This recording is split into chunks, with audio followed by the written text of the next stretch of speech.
और चलिए अब खबरों में आगे बढ़ेंगे तो रामपुर सीट को फतेह करने के लिए भगवा आर्मी ने नया दांव चला है। अल्पसंख्यक लाभार्थी सम्मेलन के आश्रय सत्ताधारी दल भाजपा ने सियासी बिसात उस छोर तक बिछाई है जो सीधे मुस्लिम मतदाताओं की गोलबंदी से जुड़ती है।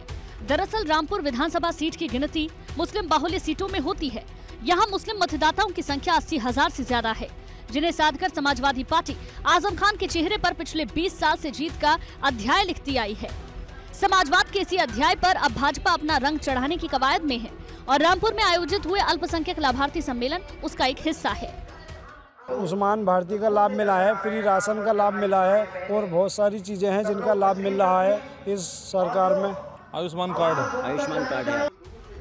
अल्पसंख्यक लाभार्थी सम्मेलन के आश्रय भाजपा का संदेश बिल्कुल साफ है कि वो सबका साथ सबका विकास के नारे में यकीन रखती है, न कि ध्रुवीकरण की राजनीति में। किसान निधि मिली है मुझे। अच्छा। हर 3 महीने में मेरे खाते में किस्त आती है और राशन कार्ड का गल्ला फ्री मिलता है और सरकार की जो है योजना बहुत बढ़िया। भाजपा के इस सम्मेलन के जरिए न सिर्फ मुस्लिम विरोधी पार्टी की छवि से बाहर निकलना चाहती है, बल्कि विपक्षी दलों की मुस्लिम केंद्रित राजनीति को उन्हीं के रण में परास्त करना चाहती है। उत्तर प्रदेश में कुल मुस्लिम आबादी में करीब 80% पसमानदा मुसलमान हैं, जिन्हें भाजपा साधने की कोशिश कर रही है। इसी पर भाजपा और सपा में ठन गई है। दरअसल उत्तर प्रदेश में मुस्लिम समाज को समाजवादी पार्टी का वोटर माना जाता है। अब भाजपा पसमानदा समाज के नाम पर उन्हीं मतदाताओं को साधने की कोशिश कर रही है। जो भी हमारी केंद्र सरकार और प्रदेश सरकार की लाभार्थी योजनाएं हैं, सब में अल्पसंख्यक समाज को मुख्य धारा में शामिल किया गया है। उनके जीवन स्तर में बदलाव लाने के लिए हमारी सरकार काम कर रही है। आज के सम्मेलन के माध्यम से कहना चाहता हूं कि बहुत सारा मुस्लिम समाज भारतीय जनता पार्टी के साथ जुड़ रहा है। पिछले 20 साल में रामपुर में हुए विधानसभा चुनाव में समाजवादी पार्टी की हार नहीं हुई है, जिसके पीछे मुस्लिम मतदाताओं की ताकत को मुख्य वजह माना जाता है और भाजपा इसी ताकत पर वार कर रही है तो समाजवादी पार्टी नई परिभाषा गढ़ रही है। जो सम्मेलन वो कर रहे हैं उसमें पार्टी के उनके कार्यकर्ता बन करके वहाँ लोग बैठ गए हैं और वहाँ पर पूरा मुस्लिम, पूरा दलित, पूरा पिछड़ा वर्ग के लोग समाजवादी पार्टी के साथ हैं। रामपुर में हुए अल्पसंख्यक लाभार्थी सम्मेलन के मंच पर नजर दौड़ाएं तो आपको समझ आएगा कि भाजपा की रणनीति क्या है। सम्मेलन में पूर्व केंद्रीय मंत्री मुख्तार अब्बास नकवी, दानिश आजाद अंसारी, बलदेव सिंह औलख, ये सभी अल्पसंख्यक समाज से आते हैं। डिंपल यादव सोमवार को मैनपुरी संसदीय सीट से अपना नामांकन दाखिल कर सकती हैं। हालांकि भाजपा की रणनीति डिंपल की राह मुश्किल कर सकती है। मुलायम सिंह यादव के निधन से खाली हुई मैनपुरी संसदीय सीट पर उपचुनाव को भाजपा मौके की तरह देख रही है, जो कि समाजवादी पार्टी से बड़ी चुनौती साबित हो सकता है। सवाल उठ रहा है कि क्या डिंपल यादव मुलायम सिंह यादव की सियासी विरासत को बचा पाएंगी। बात हुई है, जो आगामी चुनाव है उसके बारे में डिस्कशन हुआ है, किस तरीके से क्या रणनीतियाँ रहेंगी, कैसे हम लोग वहाँ पे उतरने वाले हैं, काम करने वाले हैं, इसके बारे में बात हुई है। लग करके प्रचार प्रसार में लगेंगे और मजबूती से वहाँ पे काम करेंगे। डिंपल यादव सोमवार को पर्चा दाखिल कर सकती हैं। माना जा रहा है कि इस दौरान अखिलेश यादव भी उनके साथ रहेंगे और मैनपुरी सीट पर प्रचार भी करेंगे। सपा को यकीन है कि मैनपुरी सीट पर उनकी जीत पक्की है। नेताजी ने जो बनाया था उसको हम लोग उनके सपनों को पूरा कर सकें, उनके अधूरे कार्यों को आगे बढ़ा सकें, नेताजी के सम्मान को और बढ़ा सकें। पूरी समाजवादी पार्टी इस पर काम करे मेहनत लगन से। किसी भी उपचुनाव में अखिलेश यादव प्रचार के लिए नहीं गए हैं और ऐसे में सवाल है कि क्या मैनपुरी के अलावा रामपुर और खतौली विधानसभा सीट पर प्रचार के लिए जाएंगे। तो देखिए, मैनपुरी में अखिलेश यादव की रणनीति कुछ भी हो, लेकिन खतौली के चुनावी खेल में जयंत चौधरी का प्लान तैयार है, जो कि भाजपा के लिए मुश्किल खड़ी कर सकता है। खतौली विधानसभा सीट पर जयंत चौधरी की राष्ट्रीय लोकदल 2 फॉर्मूलों पर काम कर रही है, जिससे निकाय चुनाव और आने वाले लोकसभा चुनाव को साधा जा सके। जयंत चौधरी रविवार को खतौली विधानसभा क्षेत्र में 3 सभाएं करेंगे और माना जा रहा है कि कल ही जयंत चौधरी मंच से प्रत्याशी का ऐलान कर सकते हैं। बीजेपी और राष्ट्रीय लोकदल गठबंधन के बीच कड़ा और दिलचस्प मुकाबला होने जा रहा है और यहाँ की हार और जीत पश्चिम उत्तर प्रदेश में दोनों ही दलों का कद भी तय करेगी। माना जा रहा है कि जयंत चौधरी और रालोद किसी ऐसे प्रत्याशी को मैदान में उतार सकती है जो जाट, मुस्लिम और एससी समीकरण को साध सके। खतौली सीट पर करीब 90,000 मुस्लिम मतदाता हैं।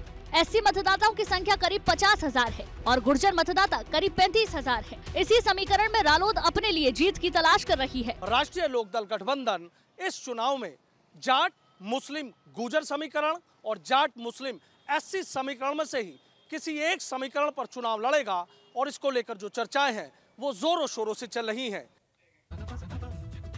मैनपुरी संसदीय सीट, रामपुर और खतौली विधानसभा सीट पर भाजपा की ओर से उम्मीदवार कौन होगा, ये सवाल अब तक बना हुआ है। 3 सीटों पर उम्मीदवारों को लेकर मुख्यमंत्री आवास पर करीब आधे घंटे तक मंथन चला। मीटिंग में प्रदेश अध्यक्ष भूपेंद्र चौधरी, प्रदेश प्रभारी राधा मोहन सिंह, संगठन महामंत्री धर्मपाल सिंह और मुख्यमंत्री योगी आदित्यनाथ शामिल रहे। मैनपुरी सीट पर भाजपा शाक्य उम्मीदवार पर दाव लगा सकती है। प्रेम सिंह शाक्य, रघुराज शाक्य और ममतेश शाक्य का नाम चर्चा में है, जबकि रामपुर सीट पर आकाश सक्सेना, भारत भूषण और डॉक्टर तनवीर का नाम चर्चा में है। वहीं खतौली सीट पर भाजपा विक्रम सैनी की पत्नी पर भी दांव खेल सकती है। हालांकि अब तक आखिरी फैसला नहीं हुआ है। जानकारी के मुताबिक तीनों सीटों को लेकर कोर ग्रुप की मीटिंग में जिन नामों पर चर्चा हुई है, उन पर शीर्ष नेतृत्व आखिरी फैसला लेगा। आज की इस बैठक में मुख्यमंत्री योगी आदित्यनाथ, भाजपा के प्रदेश अध्यक्ष भूपेंद्र चौधरी, प्रदेश के प्रभारी राधा मोहन सिंह, संगठन महामंत्री धर्मपाल सिंह मौजूद रहे। आज जब बैठक हुई तो उस पर लंबा मंथन हुआ। इन तीनों सीटों के लिए जो प्रत्याशी होंगे उनके नाम को लेकर। हालांकि अब प्रत्याशियों के नाम पर अंतिम फैसला जो होगा वो शीर्ष नेतृत्व को ही लेना है और जल्द ही पार्टी की तरफ से इन तीनों सीटों के लिए प्रत्याशियों के नाम का ऐलान भी किया जाएगा। चलिए सत्याग्रह में आगे बढ़ेंगे तो लखनऊ में जम्मू कश्मीर के पूर्व मुख्यमंत्री फारूक अब्दुल्ला ने अखिलेश यादव से मुलाकात की है, जिसके बाद अब सवाल उठ रहा है कि क्या कोई थर्ड फ्रंट बनने जा रहा है। ये सवाल इस तस्वीर से उठा है जिसमें जम्मू कश्मीर के पूर्व मुख्यमंत्री और अखिलेश यादव एक साथ दिखाई दे रहे हैं। हालांकि जब फारूक अब्दुल्ला से इस बारे में सवाल किया गया तो उनका कहना था कि वो नेताजी मुलायम सिंह यादव को श्रद्धांजलि देने आए थे। जब उनका निधन हुआ मैं नहीं आ सका। आज मैं इनके घर आया, अपनी तरफ से, अपने बेटे की तरफ से, अपनी पार्टी की तरफ से इनसे शोक बनाया मैंने। फारूक अब्दुल्ला ने बेशक किसी तरह की राजनीतिक बातचीत से इनकार कर दिया, लेकिन जब सपा नेता किरण में नंदा मीडिया से मुखातिब हुए तो उन्होंने साफ संकेत दिए हैं कि आने वाले दिनों में ऐसा हो सकता है। लोग सब चाहते हैं उत्तर प्रदेश ही देश को बचा सकते हैं, अखिलेश यादव देश को बचा सकते हैं। उत्तर प्रदेश सबसे ज्यादा संसदीय सीट वाला राज्य है और उत्तर प्रदेश में समाजवादी पार्टी मुख्य विपक्षी दल है और ऐसे में सभी की नजर अखिलेश यादव पर है। और शायद यही कारण है कि बीते दिनों नीतीश कुमार भी अखिलेश यादव से मिले थे।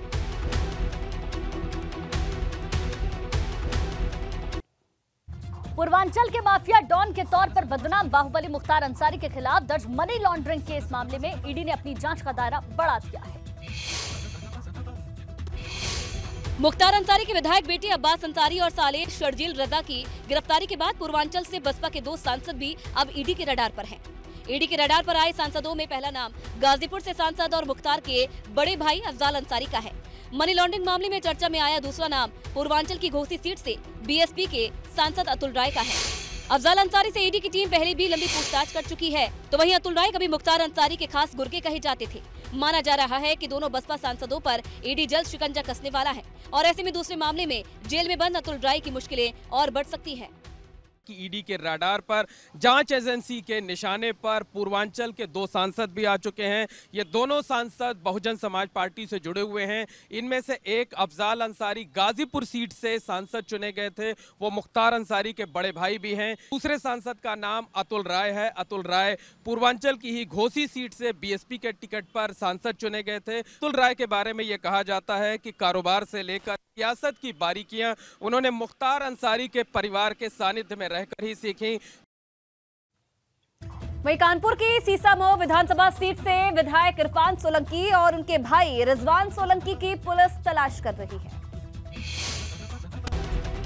जिस पर समाजवादी पार्टी लामबंद हो गई है। आज समाजवादी पार्टी का एक डेलीगेशन इरफान सोलंकी के परिजनों से मिला। इरफान सोलंकी की पत्नी नसीम सोलंकी, मां खुर्शीदा बेगम और भाई अरशद सोलंकी से मुलाकात की। समाजवादी पार्टी का दावा है कि पुलिस फर्जी केस में इरफान सोलंकी को फंसा रही है। आतिशबाजी कर रहे हैं, उसके बाद वहां आग लग रही है। इरफान सोलंकी के घर से न कोई निकल रहा न कोई आ रहा है।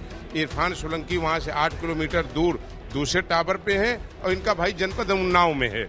तो इन तमाम तथ्यों को देने का काम किया गया। समाजवादी पार्टी के डेलीगेशन ने Kanpur police commissioner BP Jogdand से मुलाकात की और इरफान सोलंकी का उत्पीड़न रोकने की मांग की और ऐसा न होने पर सड़क पर उतरने की बात कही। जल्दबाजी में रात के 3 बजे 2:30 बजे अगर पूरे घर को दहशत में ले लेंगे तो मैं समझता हूं कि लोकतंत्र का गला यहीं से घुटता हुआ नजर आएगा। सपा विधायक इरफान सोलंकी और उनके भाई रिजवान सोलंकी पर डिफेंस कॉलोनी में जमीन कब्जा करने के लिए घर फूंकने और जान से मारने की कोशिश का मामला दर्ज है। इसी मामले में पुलिस इरफान सोलंकी की तलाश कर रही है। इरफान सोलंकी को लेकर हो रही पुलिस के एक्शन पर सपा आक्रामक है। स्थिति ये है कि सपा नेता भाषा की मर्यादा तक भूल गए हैं। दरअसल समाजवादी पार्टी का डेलीगेशन इरफान सोलंकी के परिजनों से मिलने पहुंचा था। इस दौरान सपा विधायक अमिताभ वाजपेयी मीडिया से बात करते भाषा की तमाम मर्यादा भूल गए और पुलिस अफसरों को नशेड़ी बता दिया। नशेबाज आईपीएस आ गए हैं। नशेबाज आईपीएस जो रात में शराब के नशे में होते हैं, उस नशे में आदेश करते हैं। अगर आप जांच करेंगे तो आपको मिल जाएंगे ऐसे आईपीएस। मैं गंभीर आरोप लगा रहा हूँ, जान के लगा रहा हूँ। बड़े अधिकारी हैं जो रात के नशे की हालत में जो शहर के लिए फरमान जारी कर रहे हैं, जिनके ऊपर कानून व्यवस्था जिम्मेदारी है। ऐसे लोग भरोसे अगर कानपुर शहर टिकेगा तो निश्चित रूप से कानपुर शहर में बड़ी आपदा आने वाली है। अमिताभ वाजपेयी ने अपने इस बयान के जरिए कानपुर में तैनात पुलिस अफसरों को सवालों के कटघरे में ला दिया है, तो विरोधी दल को समाजवादी पार्टी पर सवाल उठाने का मौका दे दिया है। क्योंकि अमिताभ वाजपेयी का ये बयान ऐसे वक्त में आया है जब हेट स्पीच के केस में आजम खान की सदस्यता जा चुकी है और एक दिन पहले ही 11 साल पुराने केस में कोर्ट ने 1 साल की सजा सुनाई है। ये केस प्रशासन के कार्य में बाधा डालने, मारपीट और अधिकारियों को अपशब्द कहने से जुड़ा है। उत्तर प्रदेश के मुख्यमंत्री योगी आदित्यनाथ ने आज डेंगू और कोविड की वर्तमान स्थिति को लेकर हाई लेवल मीटिंग की। इस दौरान सीएम प्रदेश में ताजा स्थिति की समीक्षा करते हुए डेंगू और कोरोना की रोकथाम के लिए किए जा रहे प्रयासों को और तेज करने के निर्देश दिए हैं, जिसमें डेंगू से बचाव के लिए हर जिले में बनेंगे डेडिकेटेड हॉस्पिटल बनाने के आदेश दिए गए हैं। सीएम योगी ने अस्पताल में आने वाले हर मरीज को बेड मिले, इस पर भी जोर दिया है। तो डेंगू की रोकथाम के लिए बेहतर सर्विलांस पर जोर देने की बात कही है। साथ ही डेंगू के मरीजों की घर घर स्क्रीनिंग के निर्देश भी जारी किए गए हैं। साथ ही डेंगू टेस्टिंग और प्लेटलेट्स की जाँच में जोर देने की बात की गई है। हाई लेवल मीटिंग के बाद सीएम ने ट्वीट करके लिखा है, डेंगू से बचाव हेतु आपकी सरकार तत्पर और सजग है। प्रत्येक जिले में कम से कम एक डेडिकेटेड डेंगू अस्पताल एक्टिव करने और इनमें प्रत्येक व्यक्ति के लिए बेड, विधिवत चिकित्सकीय जांच और समुचित इलाज की व्यवस्था के निर्देश दिए गए हैं। सर्विलांस बेहतर कर घर घर स्क्रीनिंग भी की जा रही है। इसके साथ ही सीएम ने मंत्रियों को अपने अपने क्षेत्र में बने रहने और मरीजों पर खास ध्यान देने के निर्देश दिए हैं।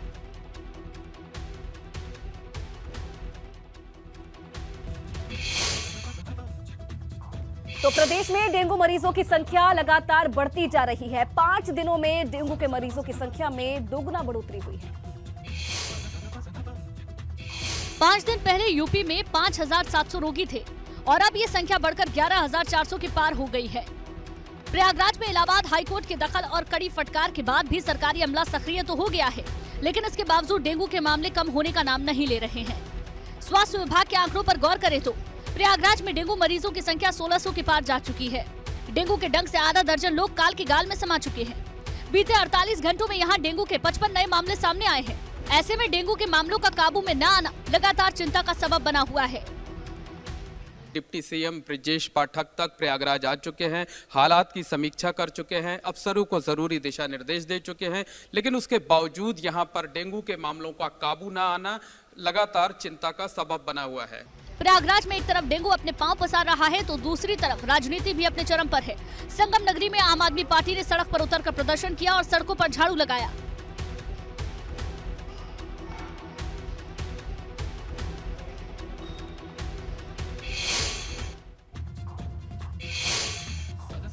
श्रावस्ती के जिला अस्पताल में निरीक्षण करने पहुंचे दर्जा प्राप्त राज्य मंत्री अफरोज खान ने बाहर से दवा लिखे जाने पर डॉक्टर्स को फटकार लगाई।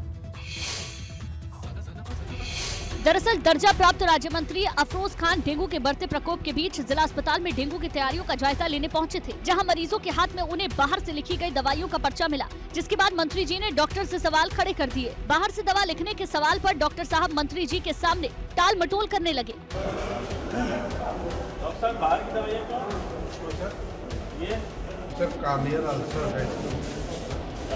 और अपना ज्ञान बताने लगे। उनका कहना है कि कुछ दवाएं बाहर से लिखते हैं, जिसकी जानकारी मरीजों को पहले ही दे दी जाती है।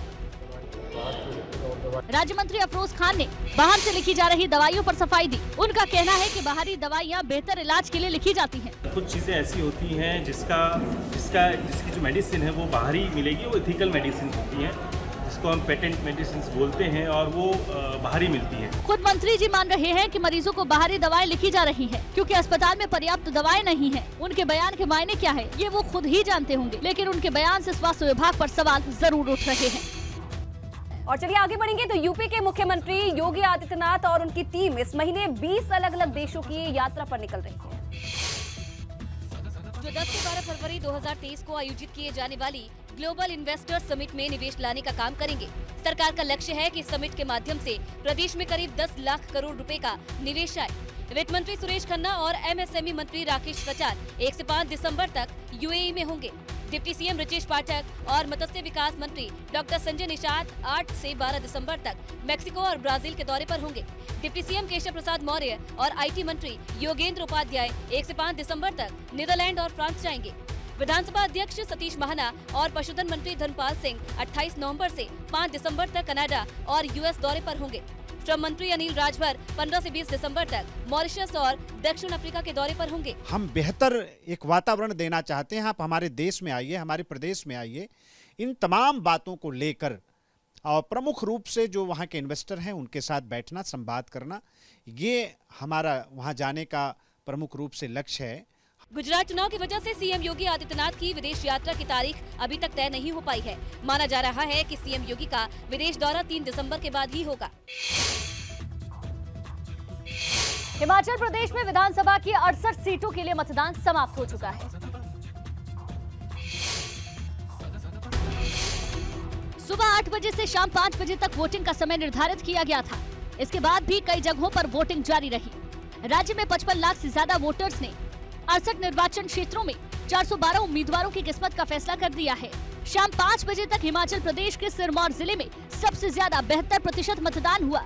लाहौल स्पीति 67.50, सोलन में 68.48%, ऊना में 67.67%, मंडी में 66.75%, बिलासपुर में 65.72%, शिमला में 65.66%, हमीरपुर में 64.74%, कांगड़ा में 63.95%, चंबा में 63.09%, कुल्लू में 64.59%, तो किन्नौर में सबसे कम 62% मतदान हुआ। तो ये चुनाव वो बेहद महत्वपूर्ण चुनाव है। देखिए 1985 से हिमाचल में कभी सरकार रिपीट नहीं हुई, लेकिन ये पहली बार है जब भारतीय जनता पार्टी पूरे आत्मविश्वास के साथ ये कह रही है कि नहीं, हम सरकार रिपीट करेंगे। और महाराष्ट्र पुलिस की ठाणे अपराध शाखा ने नकली नोट छापने वाली एक गैंग का भंडाफोड़ किया है, जिसमें पालघर से बड़ी संख्या में 2000 रुपए के जाली नोट बरामद किए गए हैं, जिनकी कुल कीमत 8 करोड़ है। इस गैंग के पास से पुलिस ने 2000 के नोटों वाले 400 बंडल बरामद किए हैं। पुलिस के मुताबिक इन नोटों को बाजार में उतारने की तैयारी चल रही थी, लेकिन उससे पहले ही पुलिस को बड़ी सफलता हाथ लग गई।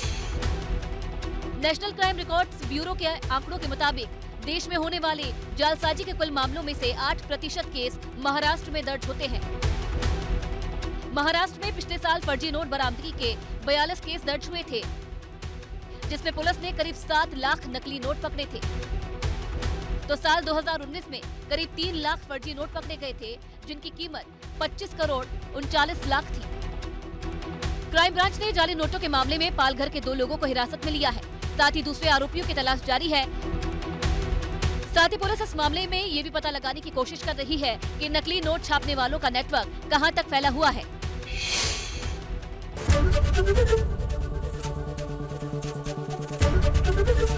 एबीपी गंगा, खबर आपकी, जुबान आपकी।